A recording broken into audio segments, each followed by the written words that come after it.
আমরা সবাই ছোট থেকে বড় সবাই বার্গার খেতে ভালোবাসি।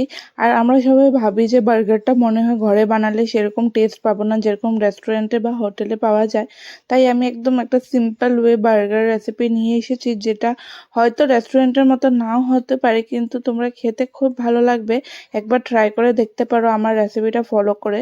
তার জন্য আমি একটা ক্যাপসিকাম, ক্যাবেজ আর শসা আর পেঁয়াজ একটা ভালো করে চপারে চপ করে একটা বাটিতে নিয়ে ওটার মধ্যে অল্প লবণ আর লঙ্কা গুঁড়ো দিয়ে স্বাদ মতো, তারপর ওটার মধ্যে একটু দিয়েছিলাম আমি মেয়োনিজ, আর একটা আমার কাছে চিজ কিউব ছিল, ওটাও ভালো করে হাত দিয়ে ভেঙে দিয়ে ভালো করে মিক্স করে সাইডে রেখে দিয়েছিলাম। তারপরে এদিকে আমি সিদ্ধ করা আলু আর মটরশুঁটি নিয়েছি, যেটার মধ্যে আমি স্বাদ মতো নুন আর লঙ্কা গুঁড়ো আর ভাজা জিরের গুঁড়ো দিয়ে, আমার কাছে ব্রেড ক্রাম ছিল অনেকগুলো, ব্রেড ক্রাম মতো 4 চামচের মতন ব্রেড ক্রাম দিয়ে অল্প চাট মশলা দিয়ে ভালো করে মিক্স করে প্যাটি বানিয়ে নিয়েছিলাম।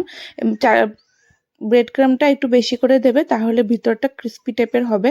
তারপরে সব একসাথে মেখে প্যাটিগুলো বানিয়ে সাইডে রেখে দিয়েছিলাম।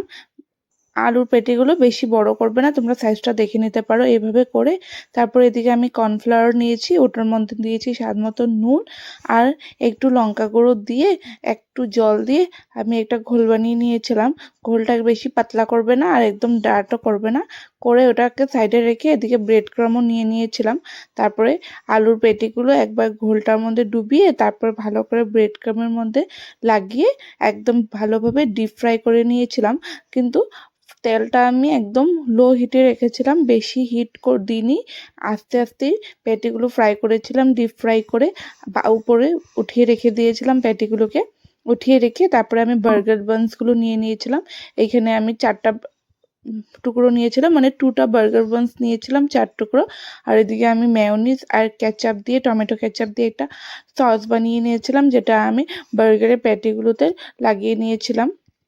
ভালো করে লাগিয়ে তারপরে এক টুকরোতে লাগিয়েছিলাম আমি আলুর পেটি, আর এক সাইডে লাগিয়েছিলাম আমি বানিয়ে রাখা সালাডটা, যেটা আমি চিজ আর মেয়োনিজ দিয়ে বানিয়েছিলাম। এটা লাগিয়ে বাস আমাদের বার্গার রেডি।